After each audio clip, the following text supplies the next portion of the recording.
ಎಲ್ಲ ನನ್ನ ಪ್ರೀತಿಯ ಅದ್ವ ಟಿವಿ ವೀಕ್ಷಕರಿಗೆ ನಿಮ್ಮ ಶ್ರದ್ಧಾ ಮಾಡುವ ನಮಸ್ಕಾರಗಳು. ಇವತ್ತು ನಾನು 2 ಶ್ಲೋಕದ ಅರ್ಥವನ್ನು ತಿಳಿಸಕ್ ಬಂದಿದ್ದೀನಿ. ಒಂದು ಶ್ಲೋಕ ಏನಪ್ಪಾ ಅಂತಂದ್ರೆ ಬೆಳಗ್ಗೆ ಎದ್ದ ಕೂಡಲೇ ಹೇಳುವಂಥದ್ದು, ಮತ್ತೊಂದು ಮಲಗುವ ಮೊದಲು ಅಥವಾ ಮಲಗುವ ಮುಂಚೆ ಹೇಳುವಂತಹ ಶ್ಲೋಕ. ಫಸ್ಟ್ ನಾವು ಬೆಳಗ್ಗೆ ಎದ್ದ ತಕ್ಷಣ ಹೇಳುವಂತಹ ಶ್ಲೋಕ ಮತ್ತೆ ಅದರ ಅರ್ಥವನ್ನ ಹೇಳ್ತೇನೆ.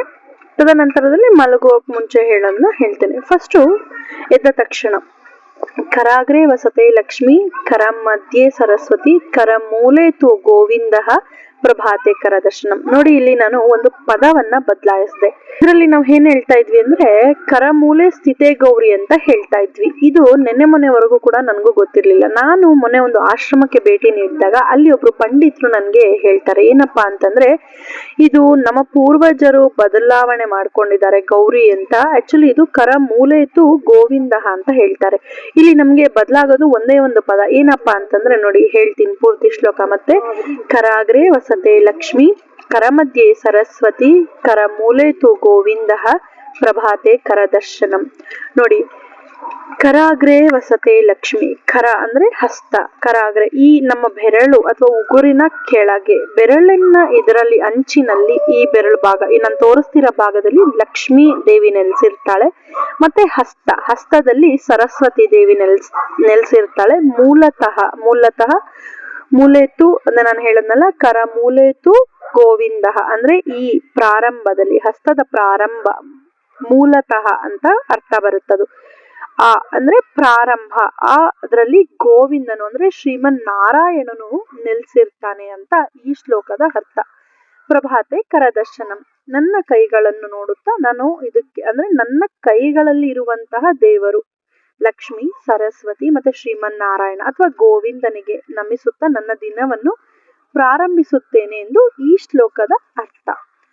ಇನ್ನು ನಾವು ಮಲಗುವ ಮುನ್ನ ಹೇಳುವಂತಹ ಶ್ಲೋಕ ಅಂತಂದ್ರೆ ರಾಮಸ್ಕಂದಂ ಹನುಮಂತಂ ವೈನತೇಯಂ ವೃಕೋದರಂ ಶಯನೇನ್ಯಃ ಸ್ಮರೇ ನಿತ್ಯಂ ದುಸ್ವಪ್ನಂ ತಸ್ಯ ನಶ್ಯತಿ. ಅಂದ್ರೆ ನೋಡಿ, ನಾವು ಮಲಗುವ ಮೊದಲು ನಮ್ಮ ಸನಾತನ ಧರ್ಮ ಅಥವಾ ನಮ್ಮ ಹಿಂದೂ ಧರ್ಮದಲ್ಲಿ ಎಷ್ಟು ದೇವರುಗಳನ್ನ ಪ್ರಾರ್ಥನೆ ಮಾಡ್ತೀವಿ ಅಂದ್ರೆ ಮೊದಲಿಗೆ ರಾಮ, ನಮ್ಮ ಶ್ರೀರಾಮನನ್ನು ನೆನೆಸ್ತೀವಿ. ಸ್ಕಂದ ಅಂದ್ರೆ ಕಾರ್ತಿಕೇಯ, ಅಂದ್ರೆ ಪಾರ್ವತಿ ಪರಶಿವನ ಪುತ್ರ ಕಾರ್ತಿಕೇಯ.